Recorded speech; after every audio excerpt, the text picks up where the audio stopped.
rebel force has penetrated the shield and landed on Endor. This is where the fun begins. A long time ago, in a galaxy far, far away. This is Rebel Force Radio. Your source for the Force. Star Wars news and commentary. With Jason Swank and Jimmy Mack. I've seen Star Wars 500 times.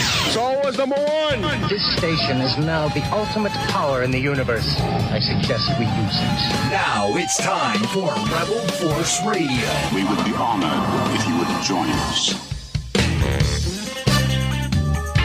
All right, here we are.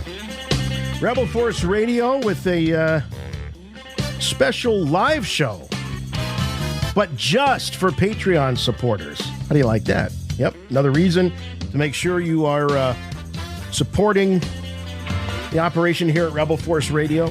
You can do that. Just go to rebelforceradio.com, click on the Patreon banner, and there's your options for the type of support that you can lend us. Lots of different options, and they all come with various perks. But everybody who is a supporter of Rebel Force Radio on Patreon has been given an invite to this very live stream. But if you're listening through the regular podcast, you may not notice much difference other than we're going to be hopefully taking some calls, and it's a little bit more laid back. You know, I mean, we've been through a lot as a fandom. We've got shows being canceled. We survived the Acolyte. We've got controversy about video game sales, all kinds of stuff. It's a rough time. So this is one of those opportunities where we can just kind of hang out, and I call it, Star Wars potpourri, whatever you want to talk about. I've got some topics here. And I know that our Patreon supporters who hopefully will be calling in throughout the program, they're going to have some topics. So kind of, not that we're ever scripted, but I guess you could say this is sort of unscripted here this week on Rebel Force Radio. So I hope you enjoy it. If you do, we love to have your feedback. Show at rebelforceradio.com. Let us know if you like these live streams. The main reason that we do them is because we miss all of you, because, in between these Disney Plus series where we're doing the live after shows, we don't get a chance to have that, immediate connection with you all. So looking forward to this week, as I do each and every week. If you're new to the show, introductions may be in order. If that's the case, my name is Jason, and with me, as always, my good friend and yours from Chicago, Jimmy Mack. Hey, Jason. Hey, Star Wars fans. That's all the script says. Hey, Jason. Hey, Star Wars fans. So you're right. We really are winging it this week, I guess. No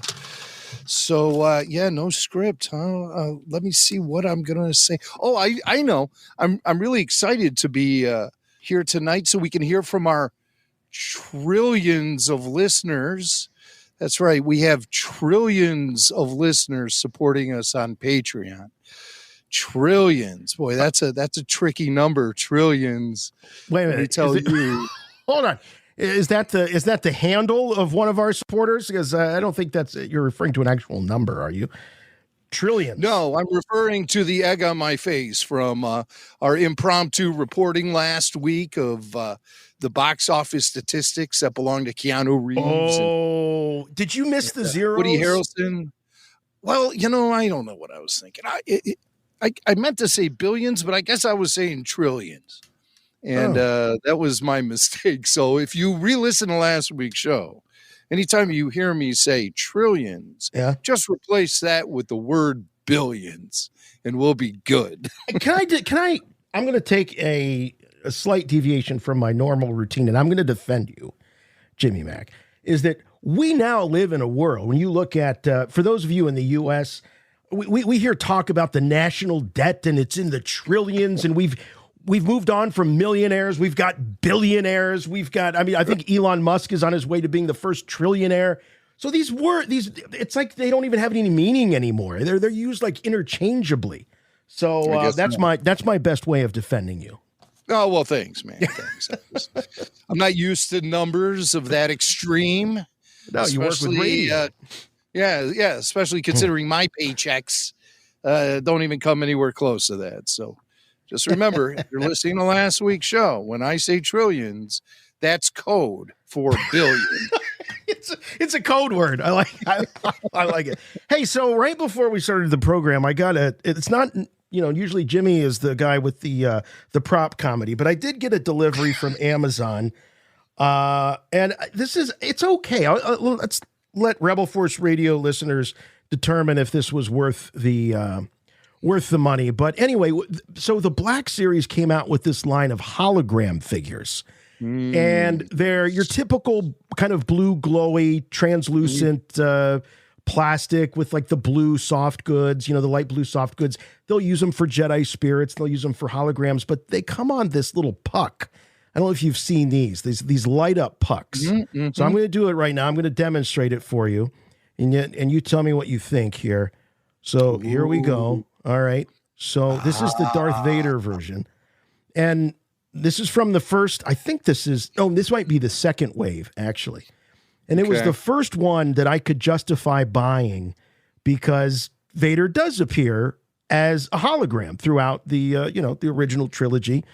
And so I was like, okay, I get that. Like I could hold this in the palm of my hand and pretend I'm Palpatine talking to Lord Vader, right? And it's all blue and glowy.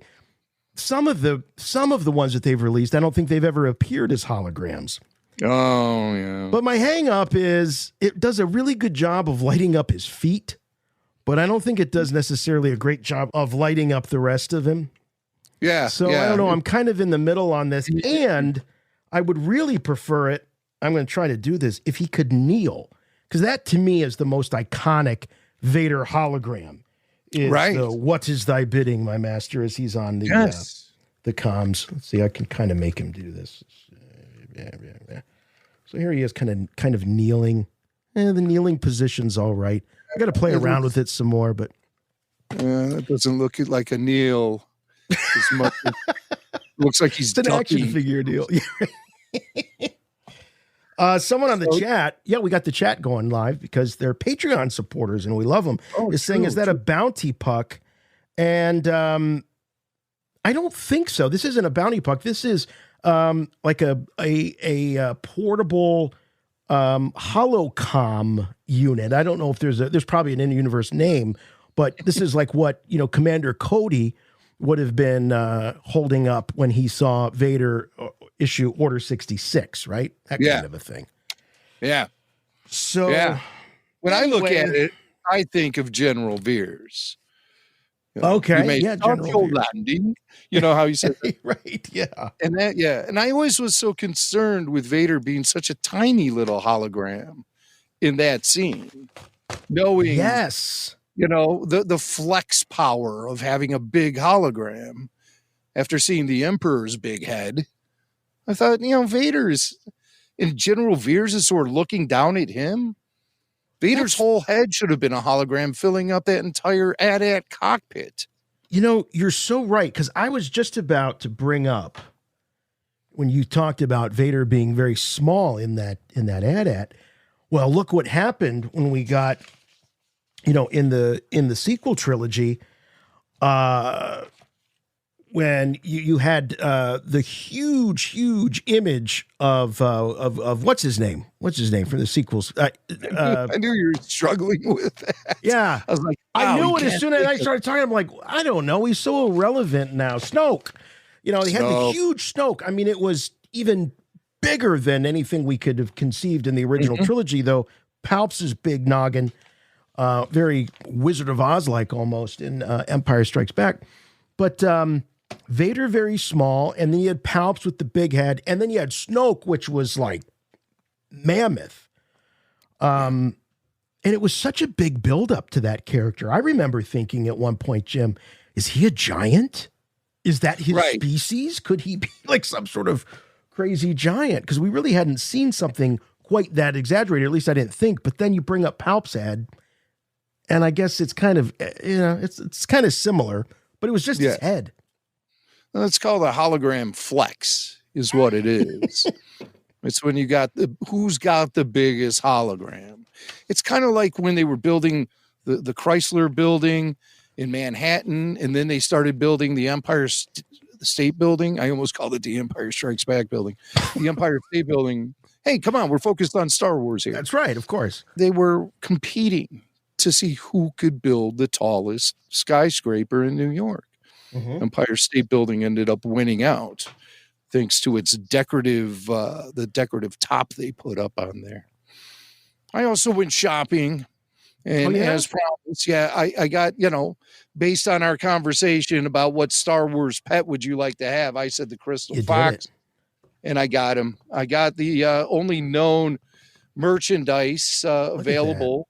Look how cute it is. It's so cute. It is. Now, here's my issue. Look how cute it is. Okay, it's very cute. Here's my issue, though. It's a Funko Pop, and it's in this cardboard container, but it's wrapped in this plastic, and I have no idea how to get the plastic off. Whoa! So, wait a minute. What's the name on that? Vulptex? What is that? Yeah, that's the in-universe name. Vulptex. Oh, Vulptex. But most people call it just the Crystal Fox. Oh, that's good. Vulptex. See, they have it in parentheses there, I guess, for fans like me. Yeah, right. That need that help. It's your typical vinyl bobblehead from Funko Pop. Say what you want about Funko, right? I mean, I know Funko has its critics, and some people, their eyes roll when you talk about Funko because they're just everywhere. There's no escape. But man, I tell you what, as far as being super aggressive and getting all the different characters out for a particular new film or TV show or season, I don't think anybody does it better as far as getting it out there in market on time like Funko. They put everybody, all the other licensees to shame, I think, and their timeliness. Yeah, right. I think the turnaround time and producing those things is much quicker than probably a highly articulated action figure. Yeah, probably. With the sculpting that looks exactly like the actors, and not that dead, dark-eyed look of those Funko Pops that look like zombies, all of them. I still get amazed at, and I know it's the human brain because they do such iconic characters and actors and stuff. And so the human brain connects all the dots, fills in the gaps. Because to me, when they do some of these characters, I go, oh my God, it looks exactly like them. Then you find out they don't even pay likeness rights because they're not doing the likenesses of the actors. They don't have to do that. It's one of the most, I think, brilliant business models. However, I do think, like Beanie Babies, we're going to uncover entire landfills full of Funko Pops someday in the future. Our kids are going to do it. But I like your Crystal Fox. I got to say, I never saw that in the wild. And I don't remember that actually being released. That's a cool find. I didn't know you were so on top of the Funko Pop release schedules. Well, that was at a time when my daughter was way into the Funko stuff. I see. Right around that time of episode 8. Oh, my sequel trilogy recall is bad, dude. It's so bad. I got to go back and rewatch those again, or a few more times. They're on TV rolling off the tongue. Oh, I know what. You know why I know they're on TV all the time? Because every time he's watching it, FJ DeSanto is texting us on the thread saying, "I don't care what anyone says. This movie had potential." This is true. But I like how they show them on TNT because there's a TNT East and a TNT West. So they'll be showing 2 Star Wars films simultaneously on different channels that are right next to each other on your cable subscription. So I just flip back and forth between the two of them, and you watch 2 movies at once. Yeah. And that's a good way to take in the sequels. Yeah, no doubt. No doubt. So what we're going to do here is just we'll throw out some topics. We've got coming up later in the program, we're going to pay our respects to the great Robert Watts, very, very influential member of the production team at Lucasfilm, and worked on both the original Star Wars and Empire Strikes Back, Indiana Jones, a whole lot of things. And he's sort of like this Forrest Gumpian character that weaves in and out of Lucasfilm history. My God, he's the one that introduced George Lucas to Rick McCallum. Oh, how crazy is that? So he just has just a big presence in the history of Lucasfilm. So we'll be talking about that. Also, the loss of, we were talking before the show that this is a tough week for celebrities. A lot of celebrity deaths in Hollywood, a couple on Broadway that in my day job we've been talking about, but and then the likes of Kristofferson and Robert Watts. But I started to wonder, like, okay, what's at work here? Why is there seem to be so many?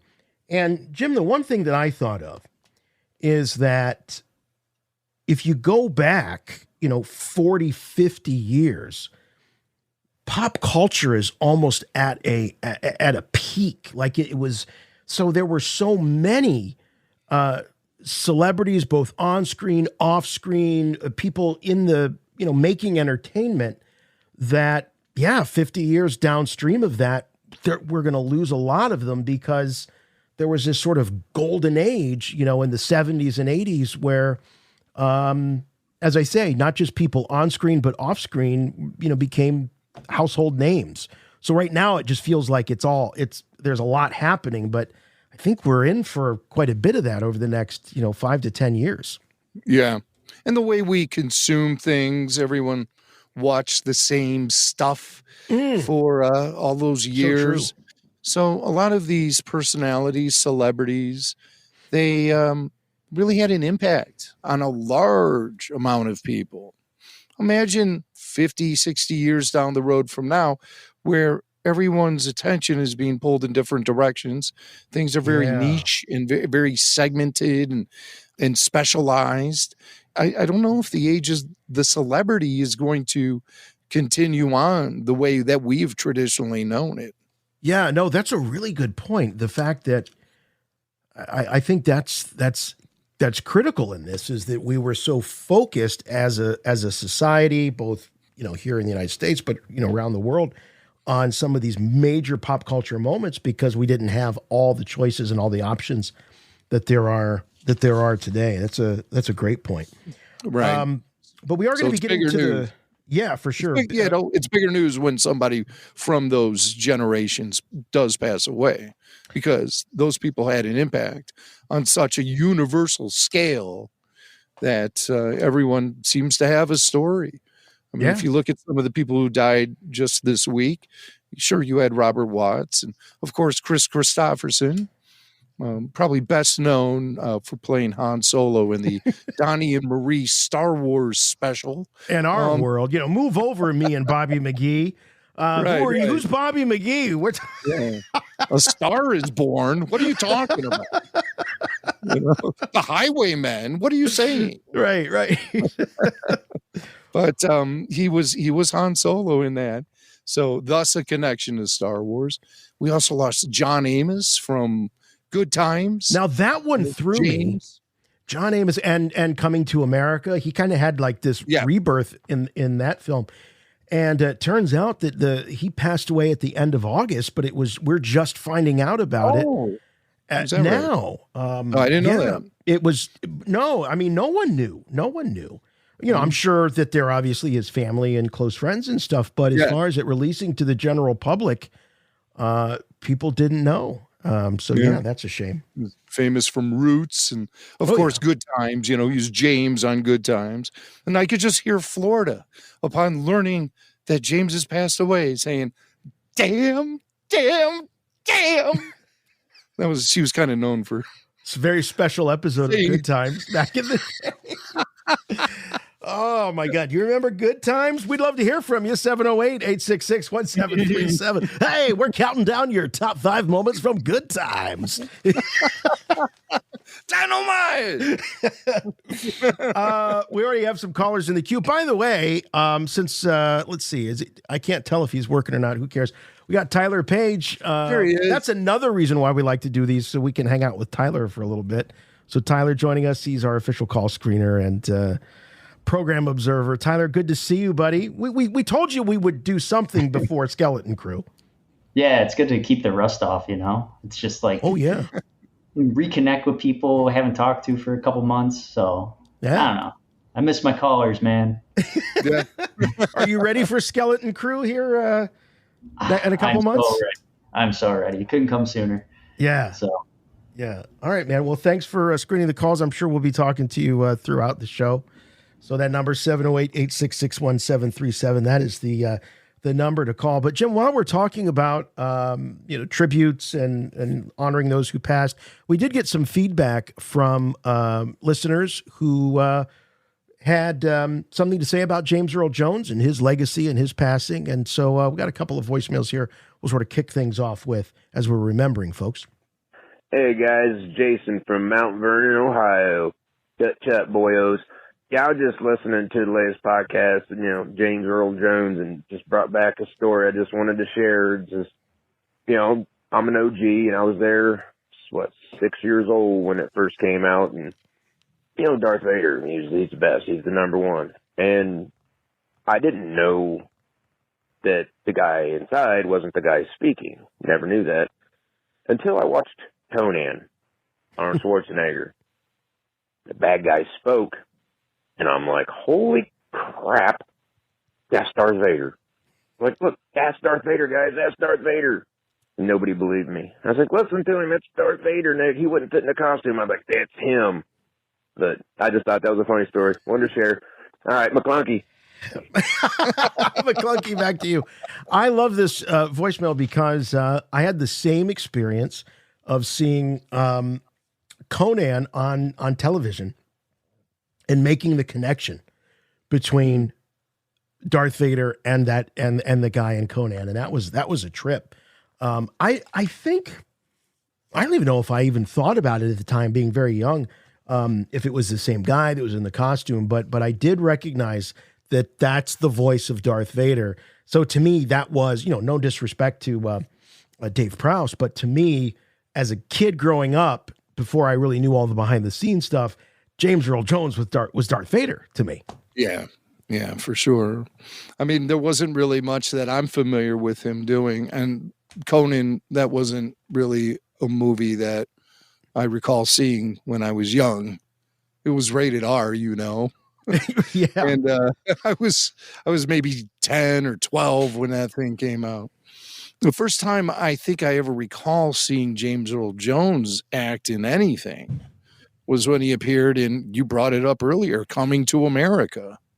Oh, he was wow. in that. Yeah, right. He was Eddie Murphy's dad in that. Uh-huh. And I thought, wow, what a kick, there's the voice of Darth Vader in a different role, But it seemed like he was bringing a Darth Vader vibe to that character to a certain degree. Yeah. And then you'd see him show up in other films in the 80s, like The Sandlot, or most notably, another baseball movie, Field of Dreams. He was the CNN guy. Right. Oh, but yeah, seeing him on screen was, it was like very different, because here you're seeing this affable older man. Yeah, right. And out of his mouth, grandfatherly in a way. Yeah, and out of his mouth comes Darth Vader's voice. Yeah, right. It was something it was like, at first I was like, do I even want to know this? I mean, right. Is this gonna tear me away from, but no, of course not. Darth Vader is, I just got to the sequence in Jedi Survivor where I'm dueling Darth Vader, and he's brutal. I mean, I've been starting and restarting this duel with him for days now. And what's the voice? Are they using pre-recorded stuff, or was this newly generated stuff? Newly generated stuff. So it's with that AI technology, similar to how they recreated his voice in Kenobi. Uh-huh. So that was the first time I've noticed it in a video game, and certainly won't be the last. Mm-hmm. I know he was doing I think they were recreating the voice via AI in those games where you wear the goggles. And, right, those VR games. Yeah, the VR games, yeah. But this is the first time he's shown up in like a console game. Yeah, with the AI voice, and that AI voice is, at least in Kenobi, I can't speak because I haven't played the game, but the Kenobi was so damn good. It was it's classic peak. Yeah, perfection. Yeah, it's absolute perfection. I think we have one more voicemail about James Earl Jones, and as long as we're on the we might subject, as well go with it, right? Hey guys, this is Blake calling from Los Angeles, California. Actually was just listening to your recent episode, the tribute to James Earl Jones. I was in the middle of it when I thought I had to try and get a voicemail in. Hopefully you guys will hear it. I actually knew James rather well. I was friends with his son in elementary school in 4th grade. And I knew him and his wife, Cecilia, and they would come to my house for parties and Christmas and things like that. And it's funny you guys were talking about how happy he was to lean into the Vader voice and stuff like that. You know, not only did he act out any of the scenes we asked him to, when he came around the house, he also one time left a message on my answering machine. If I, can age myself a little bit, I owned an answering machine as a preteen and teenager. He left a message as Darth Vader. Essentially, Blake cannot come to the phone right now. He is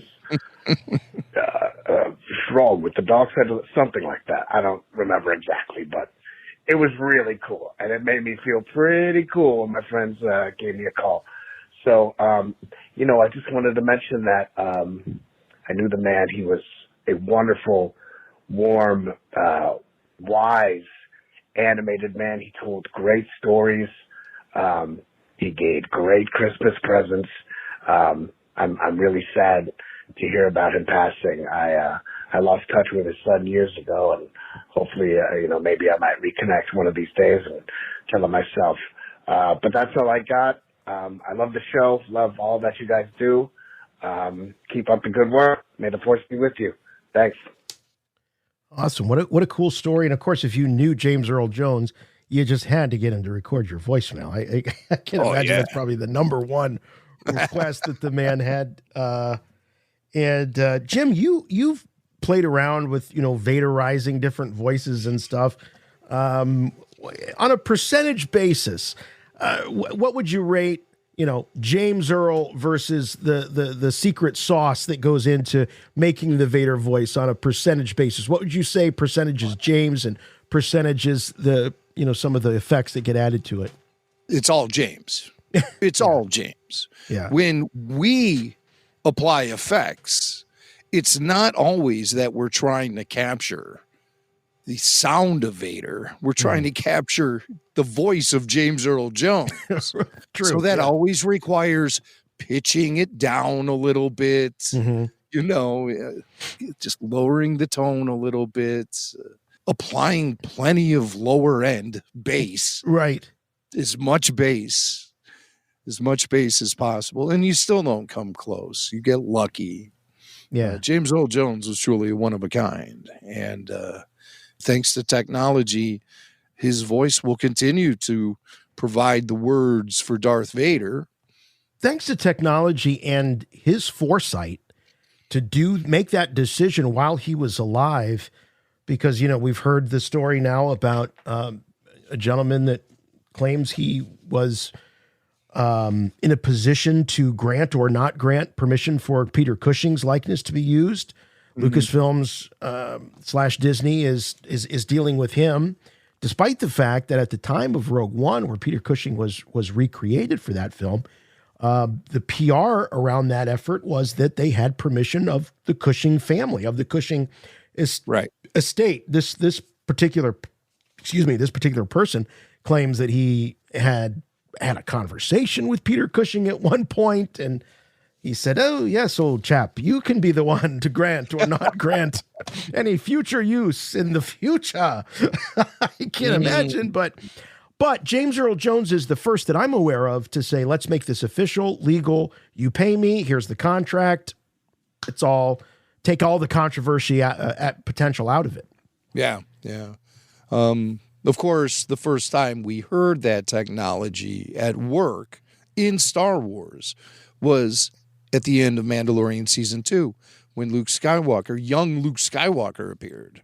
And he didn't sound like old Mark Hamill. He sounded like young Mark Hamill.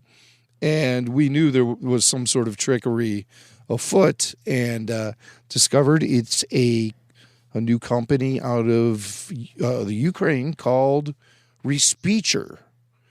And that's the first time they ever worked with Lucasfilm, and I think they continue to work with Lucasfilm on the Vader stuff and everything else. I remember the first demo from Respeecher that I heard was they were doing a Barack Obama, I think, and they did that, and it was like, whoa. You know, when you do you do the leader of the free world, and you think, man, that's a little scary. You know, we thought it was bad when Dana Carvey was playing jokes on White House staff back in the old George H.W. Bush years. But now it's like dead on. You don't need an impersonator or anything. You just need a laptop, and who knows? You can ignite World War III with your technology. Yeah, with your keyboard. Rebel Force Radio. Hi, this is Robert Watts, producer of the Star Wars trilogy. Also Lieutenant Watts in Return of the Jedi. The galaxy is listening. So keep your ears pinned back, guys, and listen to what's coming. Hey, something that caught my eye today as I was kind of scrolling the headlines. I didn't realize that this week marks the 10th anniversary of the premiere of Star Wars Rebels.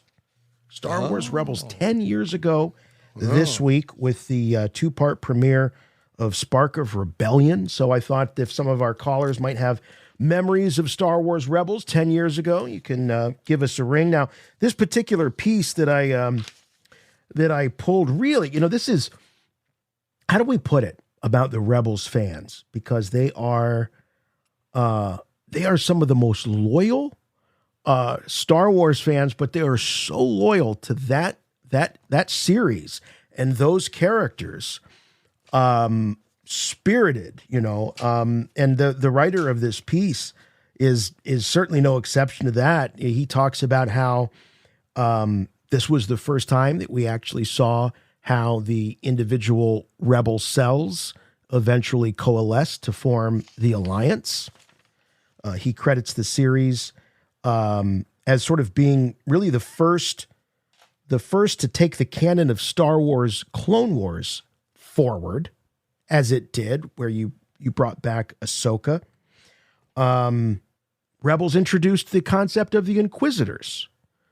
And I couldn't remember if that was an old EU thing or if that was unique to Rebels. Yes. And, of course, brought back Grand Admiral Thrawn, recanonized Grand Admiral Thrawn after the Disney acquisition, where the old EU was thrown out and called Legends. There's sort of been a reintroduction of some of these characters that Lucasfilm has cherry-picked, and Thrawn is one of them through Rebels.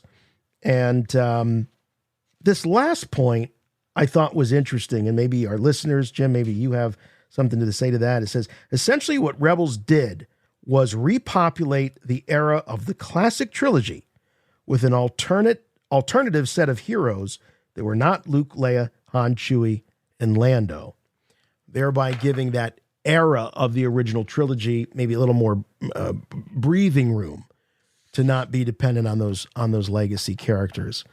So looking back 10 years ago, I remember being excited for it. I remember being somewhat cautiously, I think, optimistic, because Disney, of course, is this juggernaut in the world of animation. And what was a Disney Star Wars animated show going to look like, going to feel like? And right out of the gate, it was a very different style of animation than the CG Clone Wars style that we're so used to. And I would say that for me personally, it took a few episodes for me to start to care about those characters. But once I did, I was in. And the fact that they brought back Ahsoka and tied it back to the Clone Wars really helped me. I'd be lying if I told you that I sat up at night wondering what happened to Sabine. Before Ahsoka, I didn't have restless, sleepless nights thinking about that, or where did Zeb, what happened to Zeb? Because to me, the show had a really good beginning of the characters, middle, and it had a very satisfying end. So I wasn't really all that bothered, but by it. But certainly with Ahsoka, let's face it, Ahsoka is season 5 of Rebels. Yeah, no doubt about that.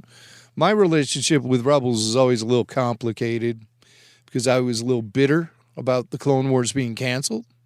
Yeah. And there were some great concepts being developed for season 6 and 7 of the Clone Wars, some of which we eventually saw. A bunch of good things got scrapped or altered. And Rebels then came along, and I thought it was okay. The first season, though, I was feeling too bound to that planet Lothal. I had difficulty caring about Ezra. I thought he was a little weenie. And quite honestly, Kanan wasn't as cool as I thought he would be. They said he was going to be the cowboy Jedi. Well, I didn't see any of that. I didn't see any cowboy stuff going on with him. I forgot about that. I remember hearing that phrase, yeah. However, by the time season 2 rolled along, with its heavy focus on Vader, its focus on Ahsoka, the showdown between Vader and Ahsoka, all of that stuff, the show had me. I wasn't even thinking about Clone Wars anymore. And then the 3rd and 4th seasons, to me, was more of a roller coaster, up and down, because it became heavily focused on Sabine and the Mandalorian thing. And I was feeling a little burnt out on the whole Mandalorian thing by that time. Little did you know. Yeah, right. That was just the beginning. And I just was failing to really connect with the main characters and found myself frustrated at other characters, like that big moose that they were talking to. Yeah. The moose, who I still don't understand what the purpose of that thing was in the show, the Bendu. I thought that was silly. I thought that was kiddie time. It was a weird design. It really was a weird design. And I did like Thrawn making his animated debut. There was a lot of good things going on with Rebels. And it presented an incredible gateway for younger fans to get on board with Star Wars without all the baggage of the prequels and the original trilogy and all that. It was a fresh start. And the way they reintroduced things, I thought was pretty effective. But again, I've always been something of a Clone Wars loyalist. And I understand all the faults and flaws with that series as well. But it had the George Lucas stamp of approval, which Star Wars Rebels did not have. And yeah, I found myself missing the cast and crew from the Clone Wars. Some of them rolled over into the new Disney productions. But prior to Star Wars Rebels, Lucasfilm Animation was wiped out. And tons of people lost their jobs. So it just felt like for guys like us who were covering it and being involved with it all, it just felt like kind of a step backwards. The animation of Star Wars Rebels, while at times fantastic and amazing, to me it didn't stand up to, like, the best of Rebels didn't stand anywhere near the best of Clone Wars as far as sheer animation goes.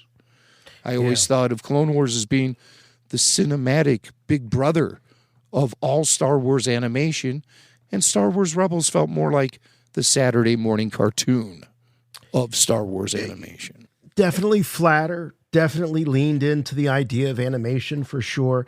The one thing that I'll give it from a design perspective is that McQuarrie concept art color palette. I really did respond to that because it, as a prequel to the original trilogy, kind of a more direct prequel than the prequels, I like that. But I agree with you that over time I really missed that Star Wars Clone Wars style of animation. Because when I see that style, to me, that's Star Wars animation. And I know we have good friends that say that it's tired, that it's played out. They'd like to see Star Wars animation move on to something beyond that. And I'm really torn. I really, to me, that defines Star Wars animation for me. But well, it was different animation than I'd seen on TV up to that point. Yeah. And I can't really say that about Star Wars Rebels. Yeah. And maybe there's a generational thing at play here too, where younger fans really connected with Star Wars Rebels, and maybe, old dogs like me just were kind of set in our Clone Wars ways, and that's about that. Plus, Rebels also was competing with the fact that the sequel trilogy was under production at that time, and we knew it would be a return to characters like Han, Luke, and Leia. And despite what actually happened in the sequel trilogy, the 2 years of build up to it, the anticipation and speculation was a little overwhelming.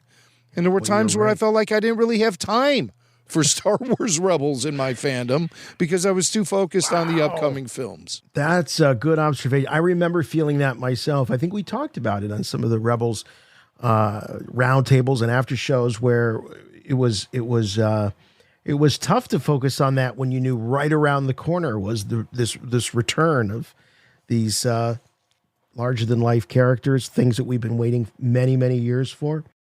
We got a nice lit up switchboard, so thank you to all of our Patreon supporters. So let's go. We'll do Age Before Beauty here, and we'll talk to this guy here. You might recognize him from the after shows. We got Blake joining us. It's time for Blake's Take. Fingers crossed. How's that? Blake, are you there? Yeah. Yeah, there he is. All right. Okay. Blake hanging out with us tonight. It's a school night. So we wanted to get to you first, Blake. Thanks for hanging here as we throw it all open to you guys. What do you want to talk about? So what do you want to talk about, Blake? I want to talk about the Lego Star Wars Rebuild the Galaxy. All right. Because I found that really fun to watch. Yeah. Like, it was like I had to see the next episode. There is no waiting or anything. You had to see it. Did you knock them all out at once, Blake? Did you knock them all out at once, or did you? You did? Yeah. Me and my dad and my sister, we all sitting in the living room, and we all just started. We started the first episode, then we just kept on going and going and going. Then my mom joined in like near the end of it, like when they switched it. They switched when they took the brick out and they swapped the entire thing. Yeah. I found that really cool. Was your mom asking a lot of questions? Did you have to explain a lot of things to her because she rolled in there on the fourth of 4 episodes? No, she just she randomly joins in like when we're watching something. So it was like just a normal thing, and she didn't ask very many questions. Yeah. Yeah. So what was it about? Because it'll happen in like band. They're like, she'll just randomly come in and just start watching with us. Yeah, I mean, those that have listened into the after shows that recognize you, Blake, they know that you're watching everything. You're watching Andor, you're watching Ahsoka. You've watched them all with us. What was it about Rebuild the Galaxy and Star Wars Lego that you liked so much, especially on the heels of Acolyte? Well, yeah, like it was definitely a lot different than just what we just came from, Acolyte. It was like a refreshing thing showing you what Star Wars like mainly is. Mm-hmm. Like, it's just dark side versus light side instead of this whole, like, I liked Acolyte, some episodes. Some of them were very confusing. But overall, Acolyte was fine. But Rebuild the Galaxy was, like, a good thing that they released right after Acolyte, basically. Yep. Well, a little bit after, but, like, the next thing that comes out. Yeah, yeah. And you're a big fan of the Star Wars Legos animated shows in general, right, Blake? How does this one rank with things like the Freemaker Adventures and stuff like that? See, it's really, really good, especially with Darth Jar Jar and light side Darth Vader. I found that so funny. Yeah. Because, like, Darth Jar Jar, I'm always making jokes about that, how they should make that canon. And it's canon to the Lego universe now. So yeah, it's inching like closer. Yeah. I mean, now they just got to make it canon. Yeah. The real Star Wars. And then that's, like, even better. Yeah, so... Do we know whatever happened to Jar Jar? That's a good question. I mean, the last time that we see Jar Jar is in episode 2. We don't see him at all in episode... Oh, no, we see him in the funeral of Padme in Ep 3. But he's given emergency powers to Palpatine in episode 2. So there's got to be something within the expanded universe. Oh, there is. Is there any novels or anything about it? Yeah, there is. All right. Blake, sit on Uncle Mac's lap. He's gonna spin a yarn about the future of Jar Jar. I'll tell you what, I would avoid the novel. It's not a novel I recommend to anyone. It's called Star Wars Aftermath, and it features these little chapters in between the other chapters, and they tell quick short stories. And one of the short stories is about a Gungan who hangs out on the around the coastal ports of Naboo, and he appears to be homeless, and he entertains young war refugees or something who he's sort of a clown. To the best of my memory, maybe somebody who has a better grasp of the fate of Jar Jar Binks is listening and can call in and give us the lowdown on this. But that's what I remember from Star Wars Aftermath. Now, you have to understand, as I read Star Wars Aftermath, I thought the book was terrible, and it eventually gave me cataracts. So I'm just saying, reader beware, because read at your own risk may or may not cause cataracts. I am fully convinced that I got cataracts from reading Star Wars Aftermath. I'm fully convinced. It's like my eyes didn't want me to read it, and so nature found a way to disturb the whole reading experience, because nature found a way. Yeah, nature always finds a way. It tried to practically blind you so that you couldn't continue reading. Oh, it did. It did a good job blinding you. me. It just didn't want you to read it. It didn't. So, hey, Blake, before we let you go, we are a couple of months away from Skeleton Crew, and you are a fixture of our after shows. So how are you feeling about what we've been talking about, what we've seen so far of Skeleton Crew, a trailer and some pictures? We got Urkel. We got all kinds of stuff going on. What are you looking forward to Skeleton Crew? Yeah, it looks like it'll be pretty good. Just as long as they don't have some super boring episodes, it should be really good from the way it looks. Are you excited about the fact that there are young characters in it? Does that appeal to you? I mean, I don't really know. See, I like that. No matter what, Blake doesn't have to see himself on the screen. He doesn't have to see another 12-year-old, 10-year-old.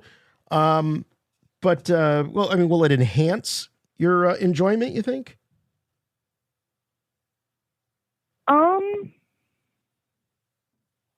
That's it could.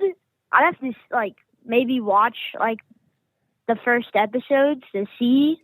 Well, sure. But yeah, I feel like it just feel the same. Yeah.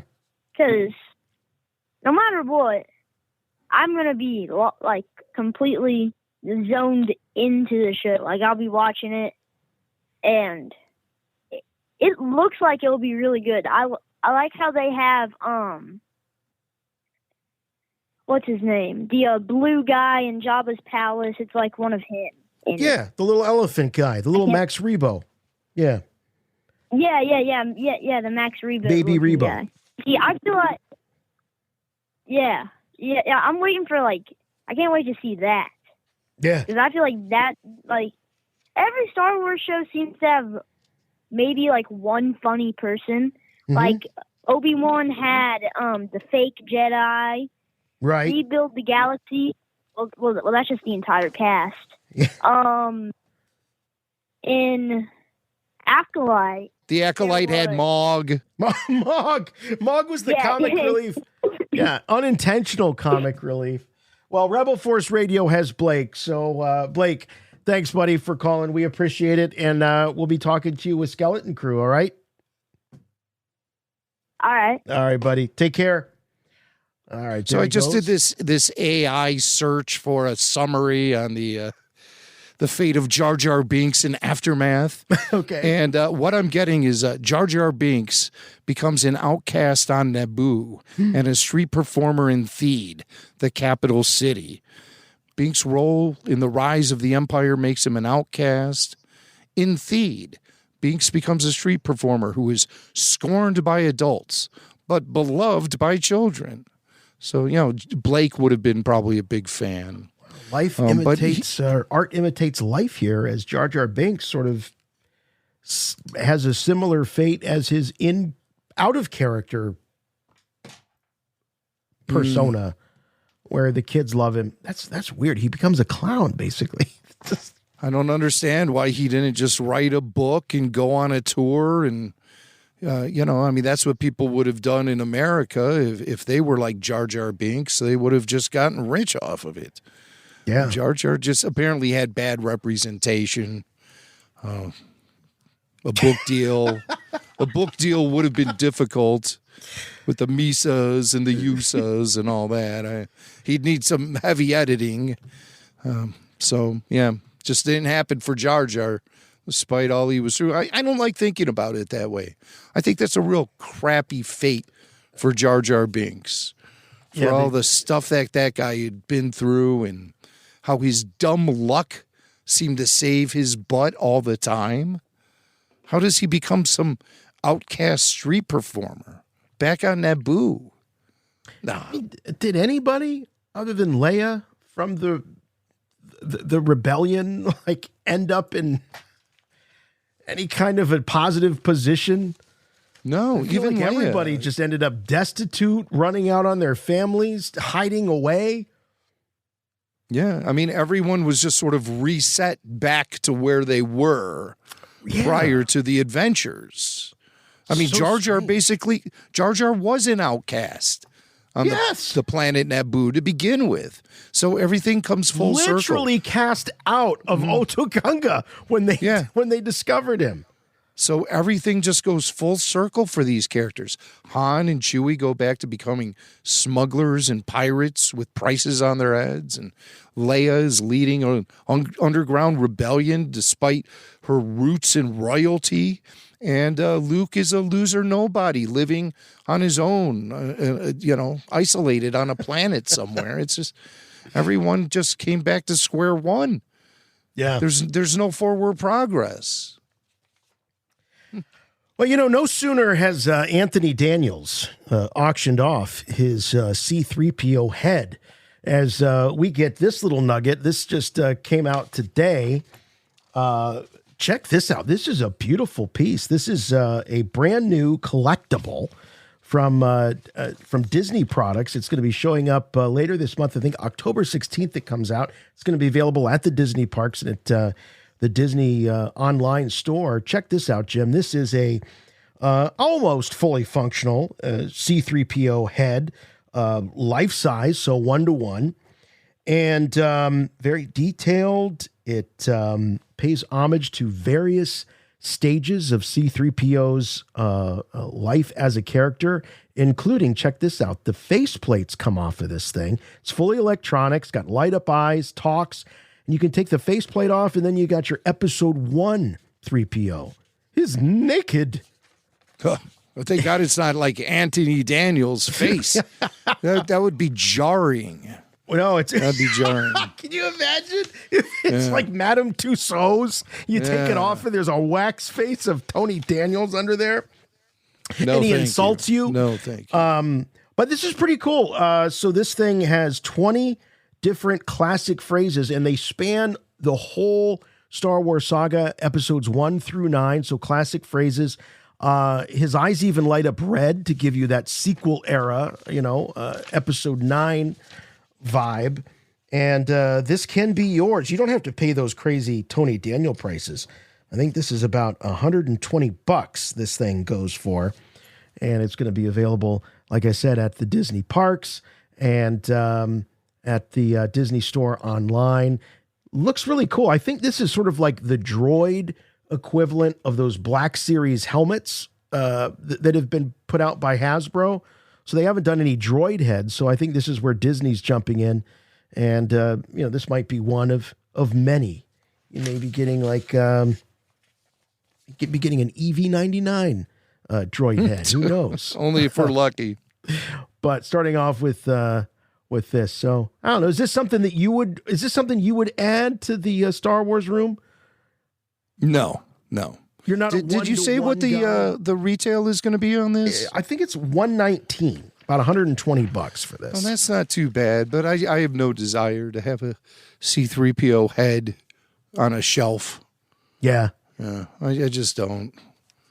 I get bored of it after a while. I have one of the Black Series helmets. I have the Vader, and that's kind of a thing that I wrote as a little kid. It was Halloween time, and I wrote a note and put it in my mom's purse with a Darth Vader Empire Strikes Back trading card in the note. And I put it in her purse that all I wanted in life was a Darth Vader helmet.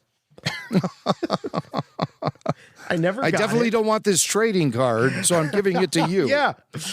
My mom kept it. She actually showed it to me just a couple of years ago. She kept it.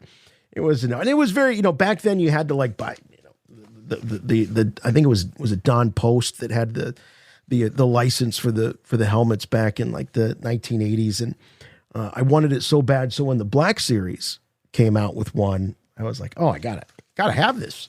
I can recreate my childhood fantasies. They're pretty. I mean, they're great. I know for the real hardcore 1-to-1 prop replica collectors out there, they fall a little bit short. But I tell you, for me, works up on the shelf. Rebel Force Radio, your source for the Force. Back to the phones we go. Let's talk to, how about this guy, Eric from Phoenix joining us. Another one that you hear frequently on the after shows. Hello, Eric. Hey, guys. Hey, how are you? I'm doing great. This is sort of like name your topic. We've thrown out Rebels 10th anniversary. We got a C-3PO head that's available now, high end, or whatever you want to talk about. Right. Well, I told Tyler I had a couple different things, and the thing that I picked is kind of along the lines of collectibles. And when you guys announced that you were going to do this live show, it kind of reminded me, and I don't know what year it was, when you guys first started doing the live call-in shows. This is before you did it through YouTube or anything. Mm-hmm. We could call in and chat with you. And you did one around Christmas, and I'd ask you guys a question about your favorite Star Wars toys you got at Christmas. So I thought I'd do a play on that for this show because it just popped in my head when I saw the announcement you guys were doing a show for Patreon. So my question to you guys is, you guys were both around for the original trilogy. You both had the Kenner action figures. What is a Kenner action figure that you would have loved to have had based on the original trilogy when you were a kid, but we never got? And then what's a ship or play set that you wish we would have got when you were a kid? All right, that's a good question. I'll tell you what figure I wanted in the worst way. And looking back on it, I go, I don't know really what I would have done with it, but it just ate at me because my cousins had it. They sent in the proofs of purchase, and they got the Anakin Skywalker action figure from Return of the Jedi, and I was so jealous. I wanted that figure so badly. That was the one that I really, really wanted. And as far as vehicle, to me, that's easy because it was a vehicle and a playset, in my opinion, combined, and that's the AT-AT. I wanted the AT-AT so badly. Never got either one of them. Still don't have either one of them, but it's on the list. Much like my Darth Vader helmet, it's on that list of things that I want to get to make those childhood dreams come true. So that's a good question. Easy one for me to answer. Yeah, but you didn't answer the question about action figure. He wanted to know which one was never produced that you would have really liked to I missed have. that part. You said never produced? Yeah, never produced for both the questions. I love your answer. Your answer is great, but never produced figure or never produced ship or playset. Oh, that's easy. That. Leia in the gold bikini. That was the figure that I wanted as a kid. I'm not too proud to admit it. I absolutely. That's the figure I wanted. Yes. Yeah, it sure was a big deal when it did finally come out in the 90s. It was a big deal when that action figure was released. But the one that I always wanted, because it frustrated me it didn't exist, and I'll tell you why. I wanted a cantina bartender. We didn't know his name was Wooher. We just called him the bartender. And the reason I wanted it is because you had no other options to put behind the bar. You're going to have Walrus Man serving up drinks. I wouldn't touch a concoction that he mixed if my life depended on it. Who else are you going to put back there? Snaggletooth can barely see over the bar countertop. Hammerhead. Come on. You want a hammerhead behind the bar? How do you have a conversation with a bartender like a hammerhead? And who are we left with then? Greedo. It just doesn't work. The Creature Cantina always failed because there was no proper bartender. For a while, I used the superheroes, the General Zod. He was my bartender. So I figured, well, he's got a beard. I guess Wooher had a beard. I mean, he seems just sort of like a dude who would be behind a bar. I would accept a cocktail from General Zod if I was a Cantina alien. But that's just something that always just sort of ate at me, Yeah. Like, why do I have to have General Zod behind the bar? That's slumming for a Star Wars kid of the 70s. That's slumming. So definitely a Cantina bartender. And as for the play set, I would have really liked to have had a quality Cloud City playset for all of those great Empire Strikes Back action figures. I agree with that. Yeah. There was a few Hoth playsets. There was a Dagobah playset. But there was nothing ever really released for Cloud City outside of this Sears exclusive cardboard playset you would put together, stick tab A into slot B, big whoop, And of course, I lost that when the sump pump failed and all of my Star Wars cardboard stuff got destroyed in my parents' basement. So, and with that, to my mom and dad, it was just a bunch of cardboard boxes. To me, I probably could have put my kids through college with those boxes, You know what? But, I'm with you. I wanted that so bad. And I had the whole micro collection Cloud City set that consisted of, the carbon freezing chamber. And then there were two other sets that connected to it. And so in my play, what I would do is when I wanted to reenact those scenes, I'd have my Kenner action figures and then I would switch. And then I would go and I would use the micro collection because it was so good. You could literally freeze Han and Carbonite. You could have Luke flying out the window after Vader cuts his hand off. The standoff when Luke, hurls himself down. the shaft and all that. Really, I think an underrated, obviously it wasn't the 4-inch action figures, but kind of an underrated collection. Wish they would have gotten around to doing those Return of the Jedi sets that were, in prototype stage, but they never did them. But I really enjoyed the micro collection. But yeah, Jim, a 4-inch scale Cloud City playset would have been awesome. Right. You'd have a place for your duel with Darth Vader and Luke in Bespin fatigues. Yeah. You have action figures. Luke, Bespin fatigues. Leia, Bespin gown. Bespin guards. Lando. But no Cloud City for these characters to hang out in. So I think that was a kind of a gaping hole in the old vintage collection days. So yeah, give me a Cloud City. Also a Lars family homestead would have been kind of cool too. Yeah, that'd have been like nothing. You could just vacuum form that. It's such an easy thing to do. Eric, that's awesome, man. Thanks for the question. Sorry that I misunderstood. I thought it was all about the stuff that that actually came out that you didn't get. So Jim, as we mentioned at the beginning of the program, wanted to talk about Robert Watts and his incredible contribution to Star Wars.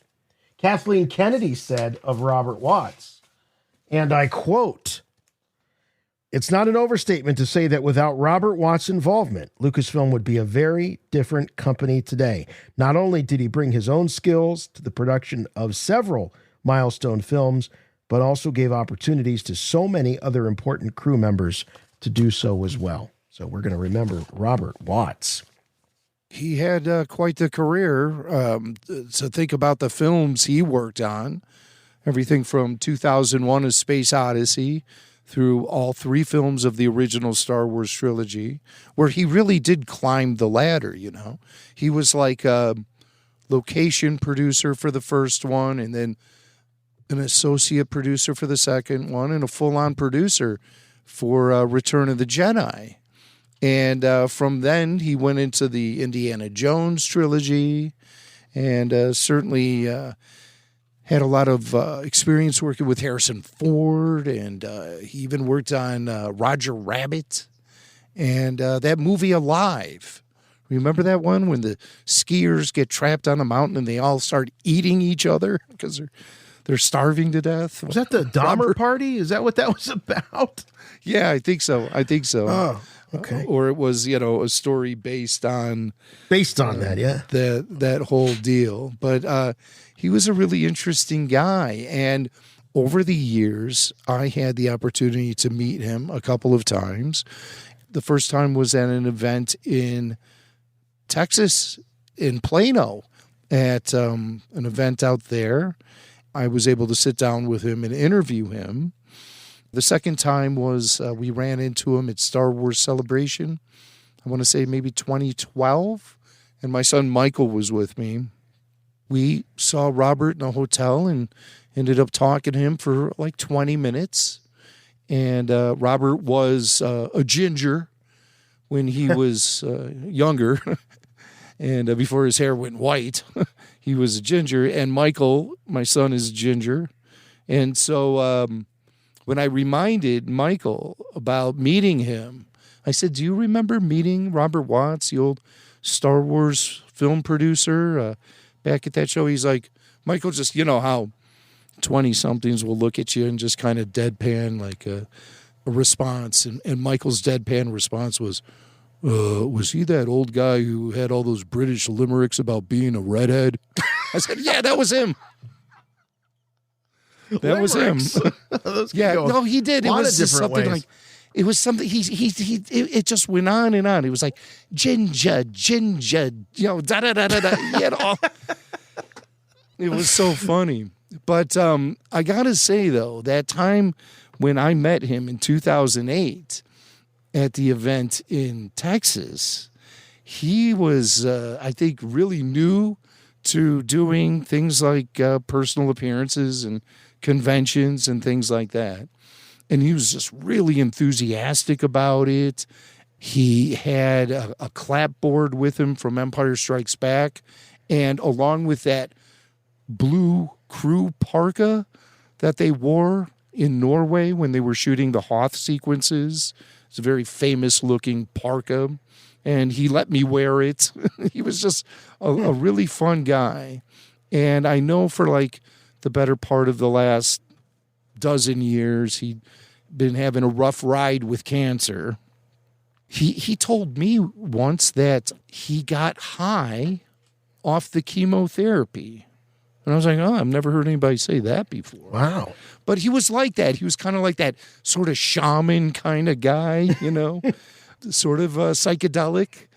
And like Danny Trejo and Fanboys? Is that what you're saying? Maybe a little bit. Maybe a little bit.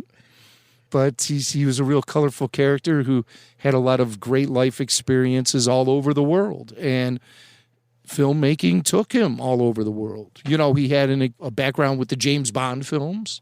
Yeah, he worked on Thunderball. And You Only Live Twice. Yeah. And 2001, A Space Odyssey. Yeah. The Wrath of God.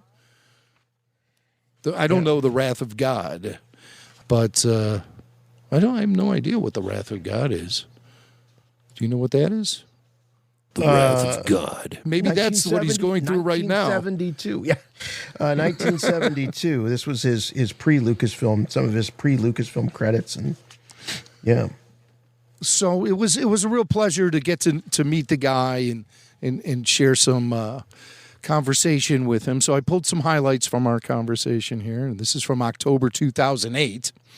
We were sitting outside in Plano, Texas, having a discussion about his career. And, Robert did appear in Return of the Jedi.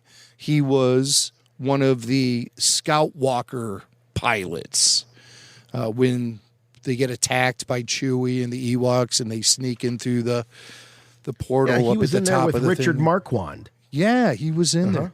And so, he told me a little bit about appearing in Return of the Jedi. And we also talked about his family connection to another very famous Star Wars personality, actor. And you'll hear who that is in this clip of myself and the late, great Robert Watts. We'd finished all the main shooting of the film. We were back at ILM doing basically odd blue screen shots and pickups. Mm-hmm. And we needed to pick up at the 280 ST drivers. And I didn't know when I came in that morning, we got a couple of extras in who were going to do it. And then suddenly somebody said, hey, because Richard Marquand, the director, said, hey, why don't you and Robert do them? So we put on the costumes and did it. Yeah. And it just happened like that. I'm on screen for about 1 second. Mm-hmm. But because my character gets apparently ripped out by Chewbacca, which we'd done on location, and that was the stuntman, not me. I didn't even know I was going to play the part then. Mm-hmm. But nowadays, I'm really pleased I did. Yeah. And all these people come up and want me to sign autographs as Lieutenant Watts. Mm-hmm.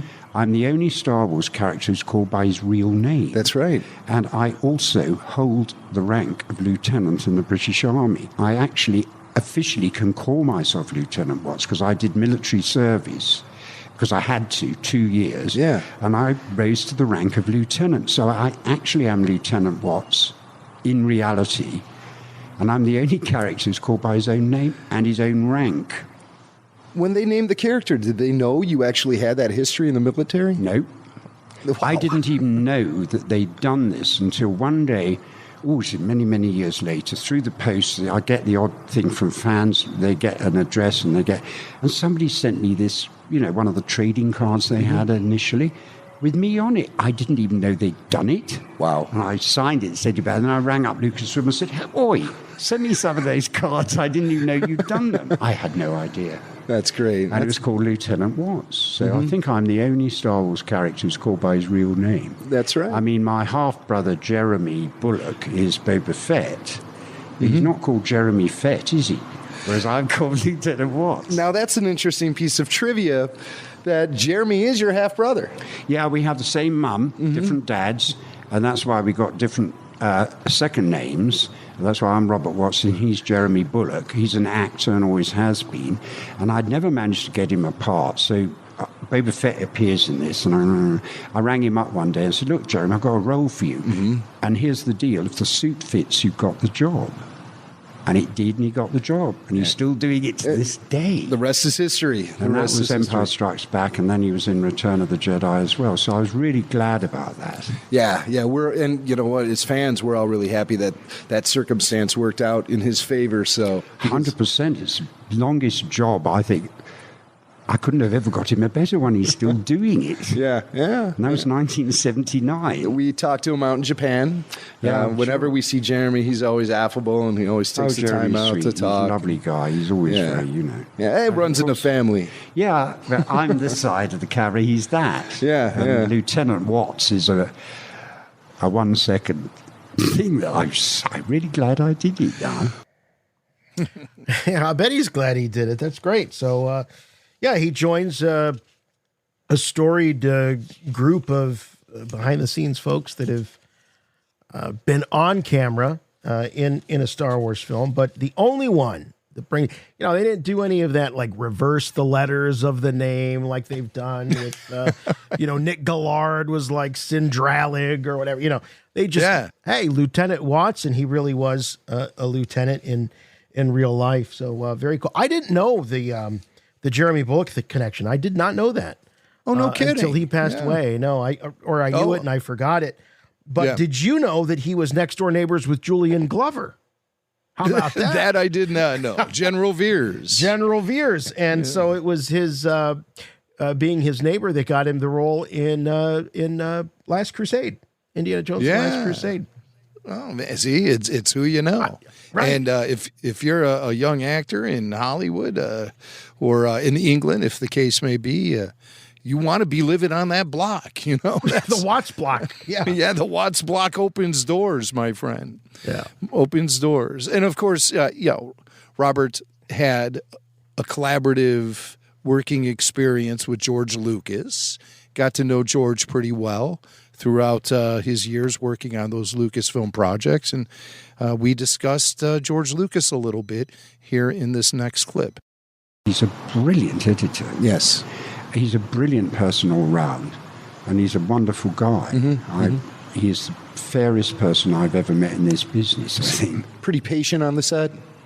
Hard work for him, Star Wars. Yes. God, I don't want to go into all the problems, but he'd never done a movie of that size, and certain elements of the crew didn't serve him that well, but that was then, and I don't want to go into bad-mouthing anybody now. Right, but without singling anyone out, there have been stories told about the British crew being kind of resistant to George's vision.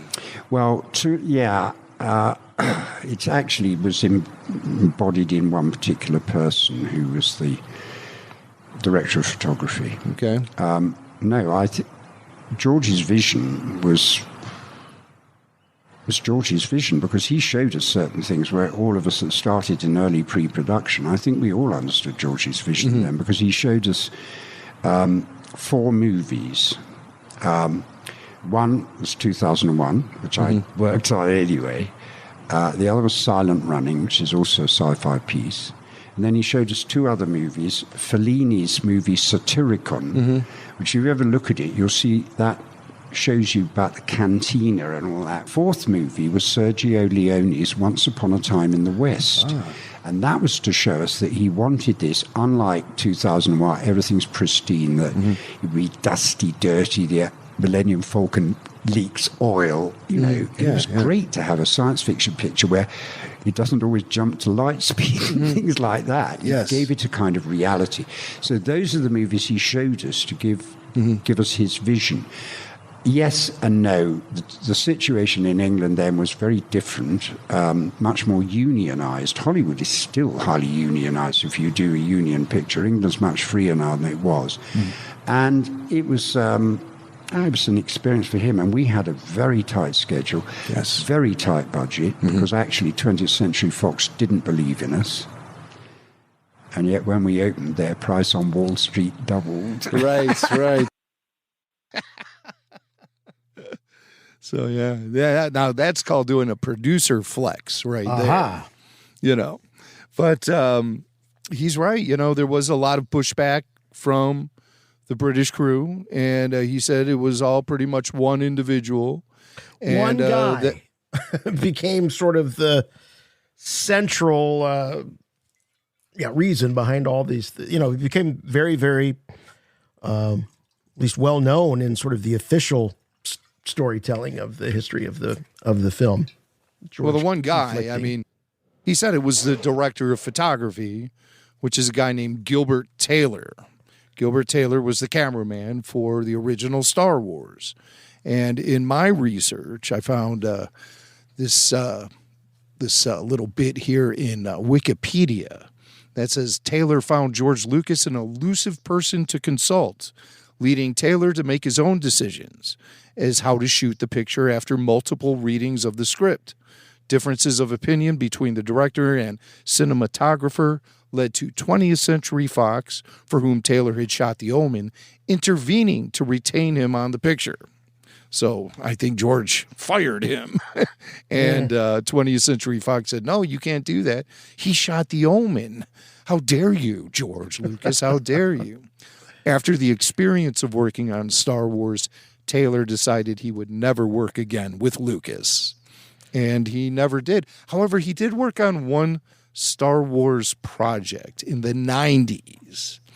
It was the Star Wars VHS board game. And Gil Taylor was brought in to shoot the VHS segments featuring Darth Vader, played by Dave Prowse, in a Death Star corridor.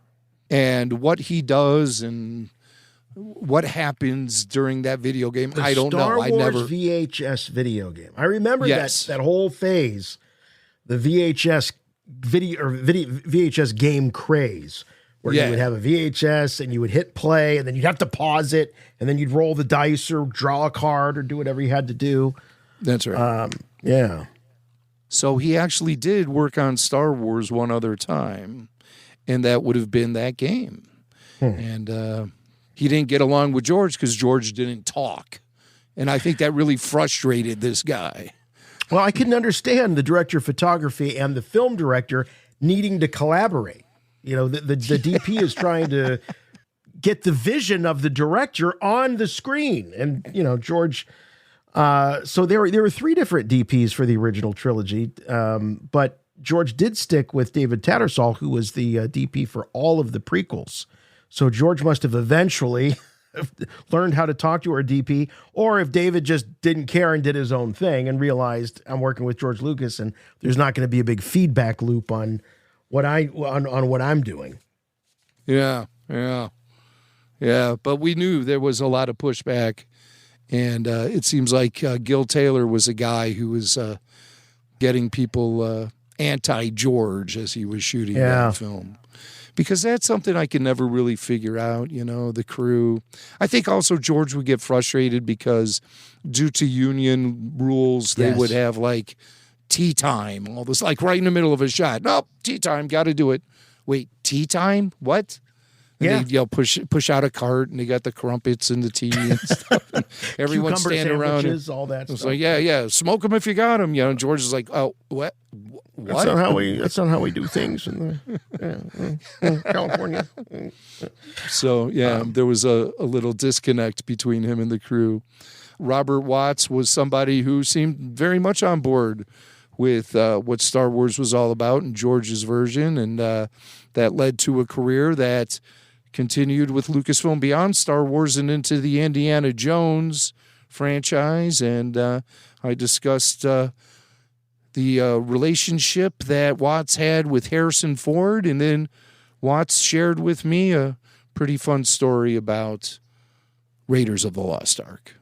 Now, obviously, you've worked with Harrison Ford a lot, seeing that you worked on the Indiana Jones films. Yeah, 6 movies with him now, I say. How about some thoughts on that man? Harrison is a professional. I think that, because originally we cast Tom Selleck as Indiana Jones, and then they picked up Magnum P.I. because he'd done a pilot, and I think they only pick up about 10% of the pilots. But they did, and everyone's going, what are we going to do? And then suddenly you have somebody said, Harrison Ford. And he's like almost in-house because we'd already done 2 Star Wars. And so Harrison came in, and he's absolutely Indiana Jones. He made it his own character. I think he's so good. And it was so great to see him in the recent one because, I haven't seen him in a while. So he's still doing it. And the recent one, the Crystal Skull, was a very weird experience for me to watch because I was nothing to do with the movie. And yet it was all so familiar. Right. And when Karen Allen showed up in it as well, going, wow, I laughed all the way through it because I imagined myself behind the camera as I was watching what they were up to. And she still looks great, doesn't she? She's fabulous. She looks so great. She was so great too in the original one. Absolutely. Feisty, absolutely wonderful Karen. I'd love to see her again, but there you go. What did you think of Crystal Skull? Did you enjoy it? Oh, very much, because, as I say, it was an extremely weird experience because it was very familiar and yet not, because I had nothing to do with it. It was interesting because they picked an artifact. The artifacts we used in the other ones were all Earth-related mythology, the Ark of the Covenant, Judeo-Christian, the Shankara stones, which are Hindu, and then the Holy Grail, which is a Christian mythology. Whereas this one was from somewhere completely different. And I thoroughly enjoyed it. I laughed all the way through it. Yeah, it was fun. So familiar and yet not. Lots of fun, and I'm glad they did another one. And it's good to see Harrison looking so great, because he's only 4 years younger than me. Well, you guys are both in terrific shape, I got to say that. We're not doing badly. As long as we're talking about Indiana Jones, you did bring up a story from Raiders of the Lost Ark in your panel. The scene where Indy shoots the Arab swordsman. Oh, right. Now, that actually wasn't in the script. Why don't you tell that story? No, that particular one, we were in our penultimate day of shooting in Tunisia, and our next move was to Hawaii to do the opening sequence. And the swordsman and Indy was quite a complex sort of wit sword fight with lots of gags in it and the rest of it. And we were shooting all morning, and it really wasn't working. And I remember we broke for lunch, and Stephen came to me and said, I want to rap. I said, can't rap, Stephen. It's not working. So we went and had lunch, and I'm sitting with Frank Marshall and Kathy Kennedy having lunch. So Stephen's the next table talking to Harrison. And we finished lunch, and Stephen came over and said, hey, what do you guys think of this? Instead of all that intricate stuff we got in the storyboards for this, what if the guy comes and waves the sword and Indy just pulls out his gun and goes, blam! And we went, brilliant. We went back and shot it, and we were done. That was it. And it's the most talked about scene in the movie. It was thought up over lunch. And it worked a treat. It's one of those things that, it's like dumb luck, because the other scene was not working. It worked on many levels. It worked on a comedic level, and it also did a lot to establish the attitude of Indiana Jones. Yeah. No nonsense. Oh, yeah. Don't fuck with... Oh, sorry, I shouldn't use... No, you can say whatever you want. Don't fuck with me, basically. Wait a minute. I thought that happened because Harrison Ford got the when he was filming that movie. I thought that's what it was. I thought he had a case of diarrhea. Well, I mean, they didn't get into poisoning. They didn't get into the whys. Well, no, he was saying that they just thought this out over lunch, and they thought this would be funny. So, what is the truth? Did Harrison Ford have food poisoning, and was he crapping himself and needed to wrap up filming, or did they just come up with this idea and go, now this would be funny and this would really establish the Indy character?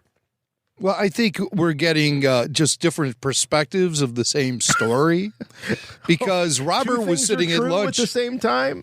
Well, yeah, because Robert, his involvement in that story didn't happen until they had already devised the alternate shot with Indy shooting the Arab swordsman.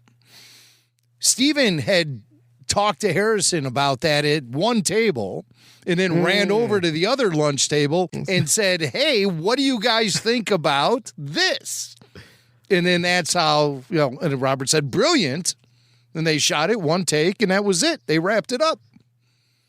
Without getting into Harrison was sick. And right. They were at the other table talking about it, and they came up with this great idea without us. And then they just laid the great idea on us, and we said, hey, that's a great idea. Let's go. And that's how that went down. So, It's the same story. You're just getting a different perspective. From a certain point of view. From a certain point of view. Okay, and there's one more here. Funny moment happened in the interview when I asked Robert about the Star Wars Special Edition and the changes made to certain moments in all 3 films of the original trilogy. And I laid some info on him that he didn't know anything about it. And so he's hearing about a particular special edition change that he didn't know anything about. And I'm the one who got to tell him. Breaking the news. Yeah. What did you think of the decision to replace Sebastian Shaw with Hayden Christensen at the end of Return of the Jedi? I didn't even know they'd done it. No, you didn't. I haven't seen that. You mean they've because Sebastian Shaw was very well known, quite old English actor that we brought in when we unmasked Vader. I didn't know they've actually altered that. I haven't even seen that. The 2004 DVD release of I must get it and have a look. Jedi. Yeah, So I have no opinion. I haven't seen it. As the Jedi spirits appear to Luke at the end, you have Sir Alec. That's right. So they Yoda. used what? An aged down Hayden, or him like he looked like at the end of Revenge of the Sith. What about when they take the mask off? Is it still Sebastian? It's still Sebastian. Yeah, but when they appear and there, the 3 of them, it's Hayden. shimmering. Yeah. Bloody hell! You didn't know that? I didn't know that. Well, I'll have to get and have a look. Yeah. Thanks for the information. It's on the DVD. So yes. Yeah. I'll have to have a look at that because I didn't know that. Yeah, check it out. Sebastian, and they did touch him up a little bit in that release too. They removed his eyebrows. Really? Yeah. I must have a look. Signify that they've done all kinds of things like Raiders of the Lost Ark. The one shot I used to wince every time I saw it was when Harrison is down there and the Cobra comes up and there was a reflection in the glass. Yeah. But because the Cobra did that, you can't make it do it. It just happened. We chose to keep the shot in despite the fact there's a slight reflection. Yes. Of course, nowadays they've taken it out. Right, that's a world famous shot. We couldn't take it out in those days. Now you can with CGI. You can do anything. Yeah. So that was always the shot you used to make. But it was worth keeping in, even though because the Cobra does that, and you can't rehearse that. Yeah, it's tough to direct a Cobra. You can't. Oh, you bloody hell! But that's right. It was behind glass. Wow, great stories. Yeah, well, it's so great that we have these. I mean, a lot of people collect Star Wars in different ways, but something that you've done and we've done here at Rebel Force Radio is collect these audible histories through these. You're going to get a different Robert Watts sitting there at a, essentially backstage at a convention, or, while he's sitting there having a cigarette, talking to him casually. Then you're going to get the Robert Watts who's being all lit for a documentary about the making of Star Wars. Right. And so that's why these little serendipitous meetups and these interviews that we've had over the years are so important. You just get a completely different side of the person. He sounds like a real genuine, down-to-earth, still kind of starry-eyed guy that is, still very much fascinated by the whole process and his involvement in it, and looks back at it with amusement and in amazement and all of that. Can't help but love it. Despite the fact he was about 70 when I was interviewing him, he did have this very youthful enthusiasm. Yeah. He was just a good hang and a fun guy. And I also recorded his panel. I have a full soundboard recording of his panel. So the full interview and the panel, I'll probably release it over the weekend on our YouTube channel. Oh, wow. Or at the very least, there'll be Patreon exclusives. Yeah, great. But I think, just for history's sake, and now that he's passed away, I'll probably blast it out on YouTube. Just our way of continuing to pay tribute to Robert Watts. So he was a lot of fun, a great guy to meet. And as we continue this in memoriam segment, we do want to give a shout out to Kristofferson Of course, as I said, best known as Han Solo in the Star Wars episode of Donny and Marie from, I think it was 1978, maybe. And we have a brief clip of his interaction with Donny as Luke Skywalker and Marie as Princess Leia, including Chewbacca, 3PO, and R2 all playing themselves. Can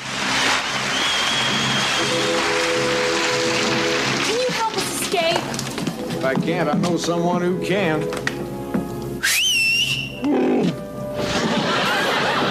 be afraid.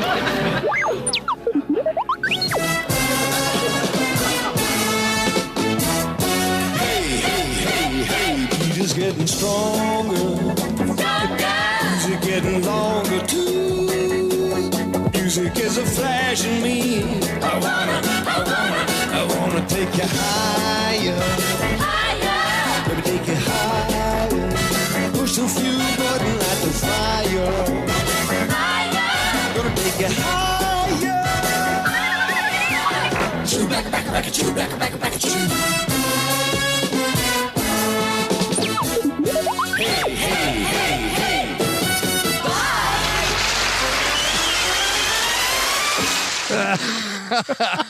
You know, he still can even be cool while acting like an idiot like that. I mean, he's just being foolish there, but he still retains his cool.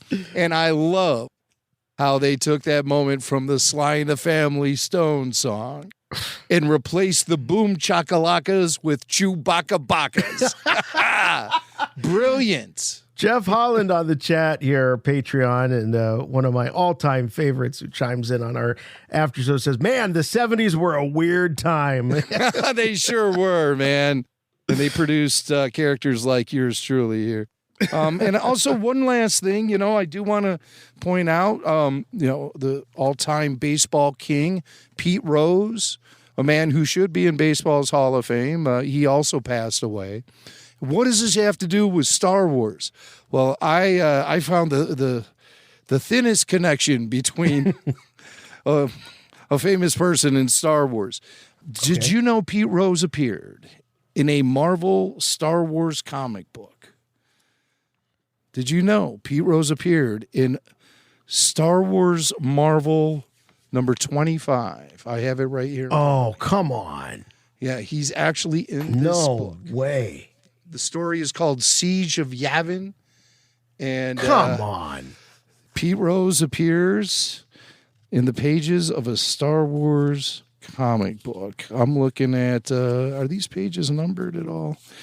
Oh, I have to dig up. It's page 9. Page 9. And I have it right here, Swank. It's look at this. Wait a minute. Is this is an ad inside the comic? Okay, it's an ad inside the comic book. But Jimmy Mack still remembers to this day that in this comic exists an ad with Pete Rose. This is back when he was actually a player with the Cincinnati Reds.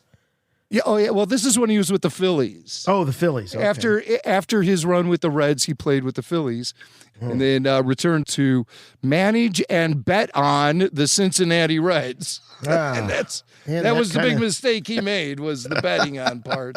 But he always bet on his team to win. That's what he says. If you can believe the words of a degenerate gambler, you know. Yeah. But here, I'll share the page with you. It's a comic strip within the comic book itself. It's called Pete Rose's Batting Practice. And it's to promote a product by a company called Turco, Pete Rose Batting Practice, which was essentially a heavy weight with a baseball on a string.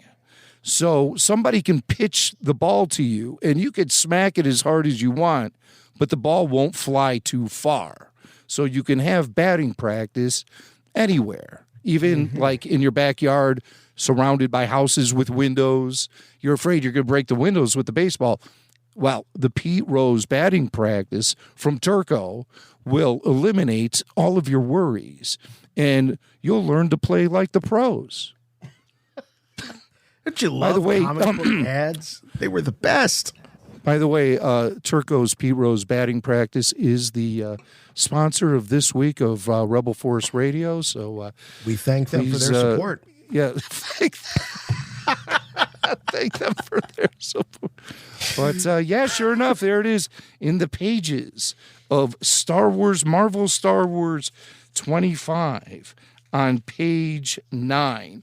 And then look who is on page 13, Swank. Take a look. There we go. Oh, my God. O.J. John Simpson. Amos. Oh, no. Sorry, that's O.J. I thought it was Good Times. It's O.J. It's O.J. Simpson, It's of O.J. course. Simpson. Yeah. Come on. And then also this great vintage ad for Star Wars action figures. How far are we into the waves here? I'm seeing... we're only into the second wave. Wow. Well, I guess the third wave. Yeah. Really, because you think of the original 12, but really the Jawa in Tusken Raider came out later. And then you had the third wave, which was the next 8, including your Cantina aliens, Luke X-Wing, Power Droid, R5-D4. Yes. Wow. Cool stuff. Wow. Look at that. Pete Rose, one of the loosest connections to Star Wars. But, if you play the 6 Degrees of Kevin Bacon game, all that, Mac can find anyone that has a connection to to Star Wars. Let's go to someone else who has has a connection to Star Wars. How about Scott from St. Louis? Scott St. Louis. I keep doing that. From Boston. We got Eric from Phoenix. Scott St. Louis from Boston. Hey, buddy, how are you? Scott's founder of the BARF. I'm doing great. Tell everyone what BARF stands for. Well, it's the Boston area Rebel Force fans. We met up in Bristol back in the spring. Yep. Unfortunately, we're unable to get together for tonight's live show, but we're still looking forward to returning for Skeleton Crew and the live shows in December. So the BARF will return. Yes. I have a couple of things I had on my mind. One is an observation, and the second is a question for Jimmy Mack. So my observation is actually around this new game, Star Wars Outlaws, that's come out. I actually just finished playing the game today. I have been neglecting family, friends, and some personal hygiene, but it's an amazing game. I think in this game we have finally the incarnation of the Star Wars 1313, which we heard about 10 years ago and it was canceled. Right. But it was all about the underworld. And I think what I love about this, it's set in the era between Empire Strikes Back and Return of the Jedi. And part of what you're doing is managing relationships with the cartels like the Hutts, the Pikes, Crimson Dawn. You're also fighting Imperials. It looks amazing. It sounds amazing. Like some of the places you go, you can, as part of your gameplay, you can walk around Jabba's palace and look at Han and Carbonite. And it's not just like a cutscene. You can walk into Mos Eisley Cantina. Well, Scott, why am I hearing all this static about the game? What is it that's causing this controversy? We talked about it a little bit last week. Is it gameplay? Is it bugs or glitches? Yeah. What is it? I think it's a little of all of the above. There are some little glitches. There have been some of the gameplay. I found the first 2 or 3 hours a little clunky to figure out. Like I'm playing on a PlayStation 5, and one of the buttons that I push is it's not one of your typical buttons. It's where you press down on one of your joystick controllers. Mm-hmm. It's like a main action button. So that feels clunky. McClunky. There had been some bugs, a few crashes. Yeah, it's a McClunky clunky. But speaking of which, the cantina, it's filled with all of your favorite aliens. It's got your Greedos, it's got your Hammerheads, it's got your Walrus Men, it's got I even think the bartender might even look like General Zod, Jimmy. That's Matt Cannon going on there. The General Zod. Hey, if Jimmy can connect Pete Rose and Star Wars, I think they can connect General Zod and the Creature Cantina. But yeah, I think there've been a little bugs in the, a couple of crashes I'd experienced, but overall it feels so Star Warsy. It's just, I think it's time to give Cal Kestis a good old restus, Jimmy. And no, I can't do that. I can't do that because it'll be a permanent dirt nap for Cal if I stop now. I'll never come back. Once I start Outlaws, that'll probably set me up for the next 3 to 5 years of gaming time that I have. So I have to be very careful about this. Once you start down the dark path forever, will it dominate your future? Consume you, it will. Yeah. So anyway, I also have my question for you guys. This is something that's been nagging at me actually for a few decades. But does anyone, and probably Jimmy, you would remember this, prior to Return of the Jedi, do you remember that there was an age difference between Luke and Leia, that Luke was like a couple of years older than Leia? And then, of course, we find in Return of the Jedi, they're twins. Do you remember that, or is that something that I'm imagining? Because I've actually searched and tried to find evidence of it in everything from like the Star Wars storybooks, some of the early novel, the original novel. Is that familiar to you? Not really. Yeah, and I'll tell you why. It's because when I watched Star Wars for the first time, I was 8 years old. And they would always refer to Luke as a boy. And I'm like, what the hell are they talking about? He's a dude. He can drive the land speeder. He's flying X-Wings. Right. Boys don't do that. Kids don't do that. Han would always call him a kid. I just didn't get it. I thought Luke was a fully grown adult. And when it came to Leia, Leia seemed much more mature and much more in control and professional than Luke. And connected. So I don't think I ever thought, I don't ever really consider or recall any thought about them one being older than the other. I have to be honest with you. That's a good one. I mean, that's something I would have recall of. I am seeing some comments that some of the early Topps trading cards. So I think we're going back to the early, or the late 70s, seem to suggest that Luke and Leia were not the same age, that Leia was indeed a couple of years older than Luke. Now, of course, that wasn't consistent with the later, films and the scripts, but there may be something in those Topps trading cards that Scott recalls that implied that there was an age difference. Well, it would have to be the Empire Strikes Back trading cards because they had the first dozen cards in the series were called character files, right? And it had a photo of the character. And they had the biographies, yes. Yeah, and then you'd flip it over and there would be facts about them. And I recall seeing facts like Darth Vader was 50 and Han Solo was 34. But I'm not recalling the age of Luke nor Leia. I can't. I mean, I can go out and get the cards. They're in a binder, like right outside this door. But I think that's where the trading cards would have. You're called Star File? Is that's Star Files? Yeah, Star Files. Yeah, these character profiles for Han, Luke, Leia, Boba Fett, Darth Vader, Chewbacca, C-3PO. They even had ages for 3PO and R2. I think it said 3PO was 112 years old. These are just numbers I'm pulling off the top of my head from recollection of sitting there staring at the backs of those cards nonstop in the early 80s. Yeah, looking at the Leia one here, it says the card claims that she's only 20 years old in the film, though later sources changed that to 22. Says she's 5 foot tall. Let's see. So she's. Oh, so you it have says a whole that she's. thing. Says that she's 20 in the film. Let's see if we can find the Luke Skywalker card here. I think Luke would have been number 1. I see Boba. I see Han. Han was 34. Oh, it doesn't even say. The set claims he's 43. That number would be changed to 35.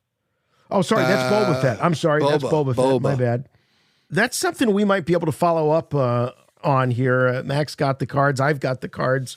Might be able to find them. I also have a book somewhere. Great little book that has all of the Topps trading cards, front and back, all compiled together. That's a nice little resource. So interesting. Empire Strikes Back character file cards that suggested that Luke and Leia were different ages. Star file, sorry. Star file. Yeah. Official business. Yeah, I could see that. I mean, the idea of them being twins didn't get introduced until 1983. So that's a good question, Scott. Maybe more on that in a future episode of RFR. Yeah. Well, thank you for that impromptu investigative reports from RFR. You're you welcome. guys are the best. Yeah, we do it ad hoc. All right, Scott, thanks, buddy. Appreciate it very much. Let's check in with Brian. Brian from New York. You're on with Rebel Force Radio on this very special live Patreon show. Hello, Brian. Hey, Jason. Hey, Jimmy. How you doing? All right, man. Good, man. Great. So back during the one of the Acolyte after shows, Jason mentioned something that kind of stuck with me, made me think. I think he was talking about Saul, and he mentioned that he felt like Saul was a great character, and then he said that Star Wars doesn't have great characters, and that felt kind of funny to me, guys. I felt like that there are great characters in Star Wars, and I thought that maybe the biggest example of a great character was Darth Vader to me, because even though he is sort of the embodiment of evil, when you first are introduced to him, it's not long before you get a sense that there's something good in him, and then Luke is kind of our avatar, or he's kind of representing us there, and when he says himself that he knows there's good in Darth Vader, that you sense that yourself as well throughout the film. And then ultimately, of course, he ends up saving the Empire, taking out the Empire and saving the galaxy, bringing balance to the Force and all that. So it just felt like, and even like smaller characters like Hondo Naka, like is kind of the guy that will like stab you in the back, but he might also save your life. You don't really know. So I guess I just wanted to see what you guys thought about, or Jason still believes that there's no great characters. I think it's a fair question. I would not use Vader as my example of a gray character. I think that it's very late in the game, probably in the last act, the third act of Return of the Jedi. Do you get any sense that Vader has good in him? At least my point of view. It's not really until Luke talks to him there on Endor, after he surrenders himself, that you get any glimpse that Vader is maybe rethinking things. As far as gray characters, that seems to be something that's sort of in vogue, especially these days. Anti-heroes. Star Wars to me was always an antidote to that, where it was unapologetic about the good guys versus the bad guys. And, I'm not, it's not that I don't like a little bit of nuance and complexity in my storytelling, but not so much with Star Wars. And especially when it comes now Han Solo, he's not one I would say that is one with the Force on either side. He's a mercenary, smuggler, opportunist, all of these things. So there may be some, you might be able to make a case for him being kind of gray, sort of down the middle.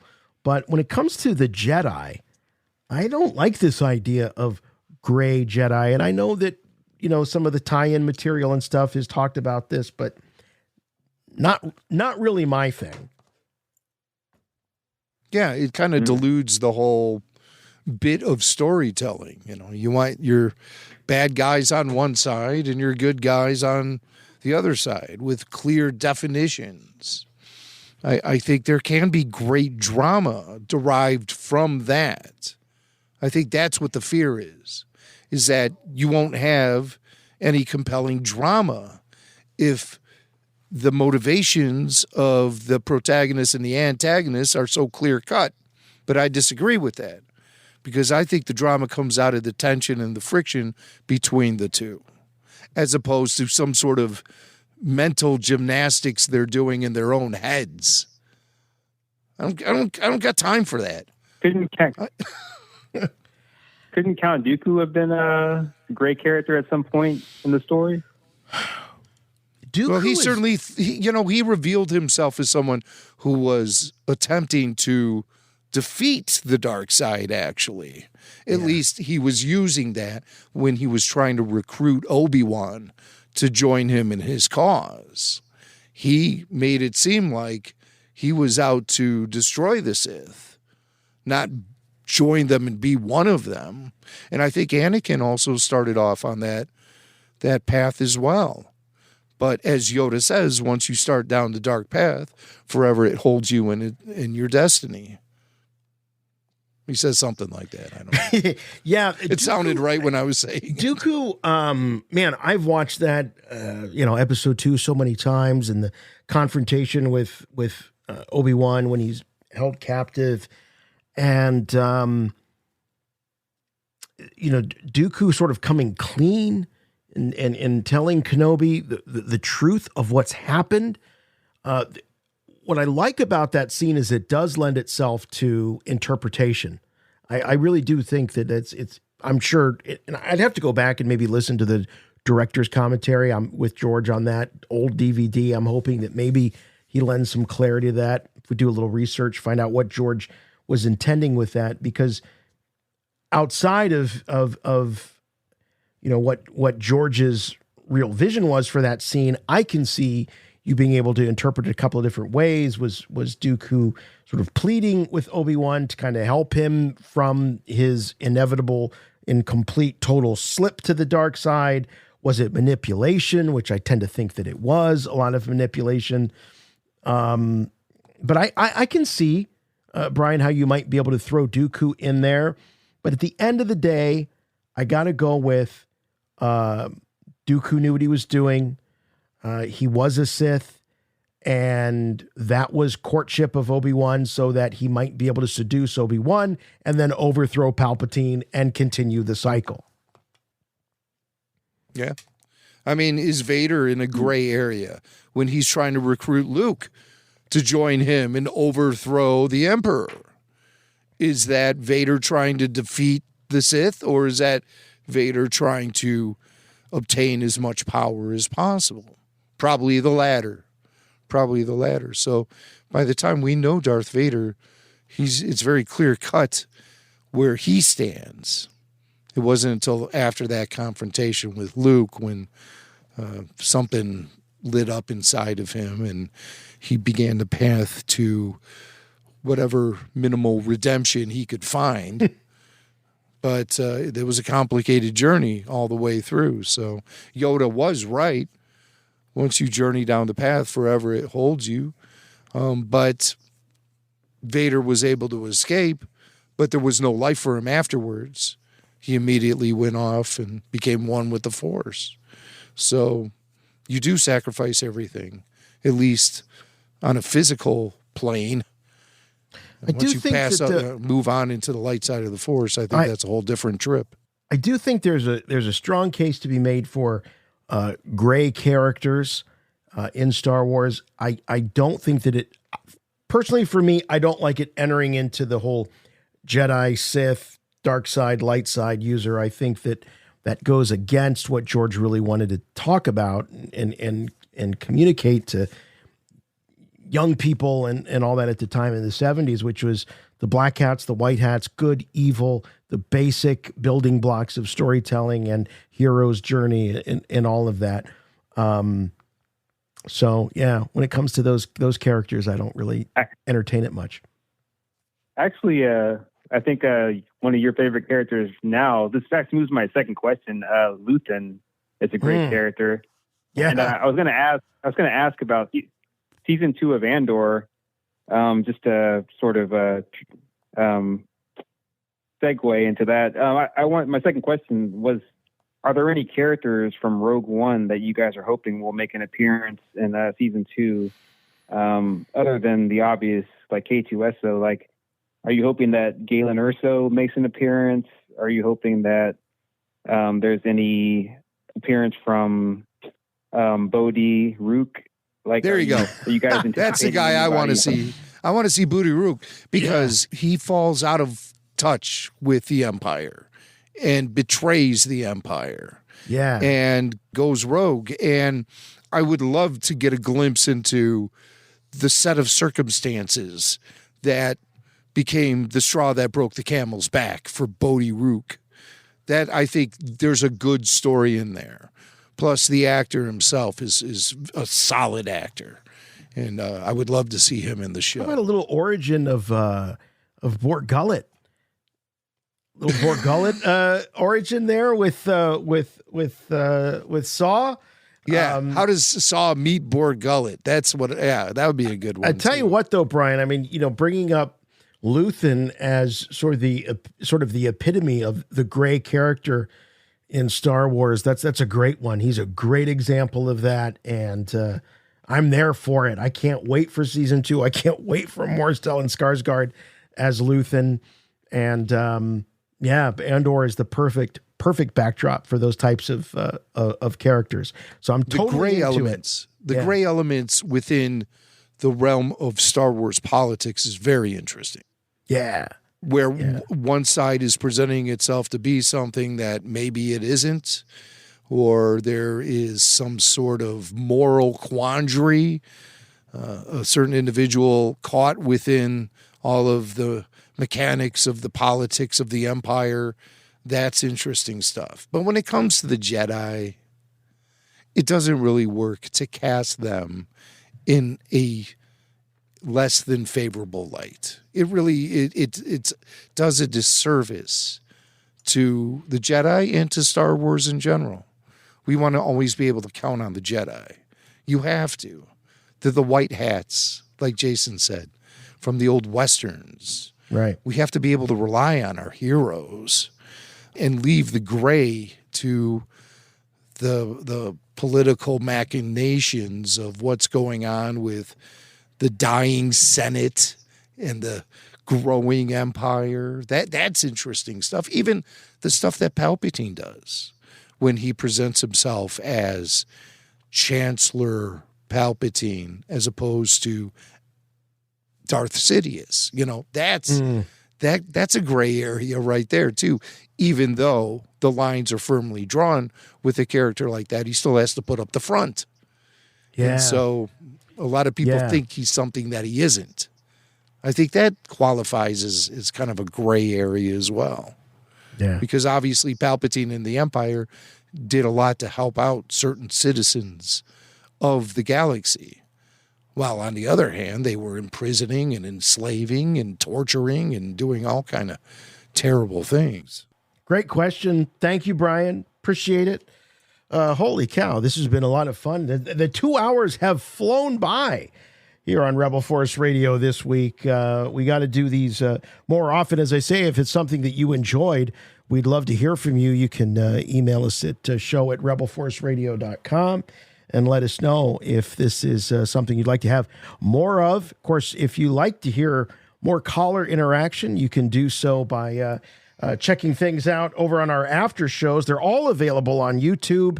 So we've been through all of the major Disney Plus series over on YouTube. Go to youtube.com/Rebel Force Radio.